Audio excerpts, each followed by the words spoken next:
ನಾನು ಕೂಡ ಒಬ್ಬ ಎಮ್-ಎಲ್ ಇದ್ದೀನಿ. ನಾನು ಬದುಕಿದ್ದೀನಿ. ನಾನು ಕೂಡ ದೇಶದಾದ್ಯಂತ ವೈರಲ್ ಆಗ್ಬೇಕು ಅಂತ ಹೇಳಿ ನಮ್ಮ ಭಾರತ ದೇಶದ ಬಗ್ಗೆನೆ, ನಮ್ಮ ಸೈನಿಕರ ಬಗ್ಗೆನೆ ಕೆಟ್ಟದಾಗಿ ಮಾತಾಡ್ಬಿಟ್ಟಿದ್ದಾರೆ ನೋಡ್ರಿ.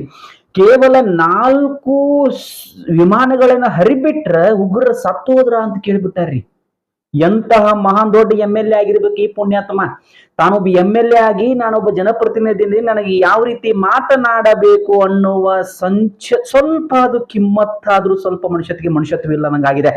ಒಂದು ಭಾರತ ದೇಶ, ನಮ್ಮ ದೇಶ ಬಗ್ಗೆ ಇವತ್ತು ಬೇರೆ ಬೇರೆ ದೇಶಗಳು ಖುಷಿ ಪಡ್ತಾ ಇದ್ದಾವೆ. ಭಾರತ ದೇಶ ಇವತ್ತು ಪಾಕಿಸ್ತಾನವನ್ನ ಟೋಟಲಿ ನಡುಗಿಸಿ ಬಿಟ್ಟಿದೆ ಅಂತೇಳಿ. ಅಂದ್ರೆ ಭಾರತ ದೇಶದವರು ಕೇವಲ ಅಂದ್ರೆ ನಮ್ಮ ದೇಶದ ಸೈನಿಕರು ಕೇವಲ 4 ವಿಮಾನಗಳು ಬಿಟ್ರೆ ಎಲ್ಲ ಹೋಗ್ಬಿಡ್ತಾ ಅಂತ ಕೇಳ್ಬಿಟ್ಟಾರೆ.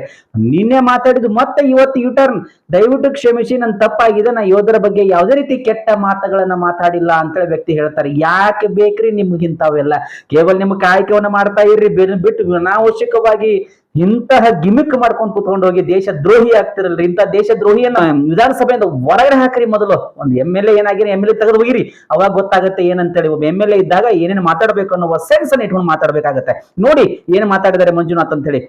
ಗೆ 4 ಫ್ಲೈಟ್ ಮೇಲೆ ಕಳಿಸ್ಬಿಟ್ಟು ಬಂದ್ಬಿಟ್ಟು ಇದ್ ಮಾಡೋದ. ಟೆರರಿಸ್ಟ್ಗಳು ಯಾರು, ಬೇರೆ ಯಾವ್ದು, ಬುಡ ಯಾವ್ದು, ಕೊಂಬೆ ಯಾವ್ದು, ರೆಂಬೆ ಯಾವ್ದು, ಎಲ್ಲವನ್ನು ಹಿಡಿದು ಎಲ್ಲವನ್ನು ಹೊಡಿಬೇಕಾಗಿತ್ತು. ನಮ್ಮ ಊರಲ್ಲಿ ಬಂದು ನಮಗೆ ಹೊಡೆದ್ಬಿಟ್ಟು ಅವ್ರು ಎಲ್ಲಿ ತಪ್ಪಿಸ್ಕೊಂಡು ಹೋಗಕ್ಕೆ ಅವಕಾಶ ಎಲ್ಲಿದೆ? ಹಂಗಂದ್ರೆ ಸೆಕ್ಯೂರಿಟಿ ವೈಫಲ್ಯವಾಗಿದೆಯಾ? ಇವರೆಲ್ಲ ಏನ್ ಮಾಡ್ತಾ ಇದ್ರು? ಅಷ್ಟೊತ್ತಿಗೂ ಎಲ್ಲಿ ಹೋಗ್ತಾ ಇದ್ರು? ನಮ್ಮ ಮಿಲಿಟರಿ ಅವ್ರು ಏನ್ ಮಾಡ್ತಾ ಇದ್ರು? ಇವರೇ ಏನಾದ್ರು ಪ್ಲಾನ್ ಮಾಡಿ ಅವ್ರನ್ನ ಒಳಗಡೆ ಕರೆಸಿದ್ರ?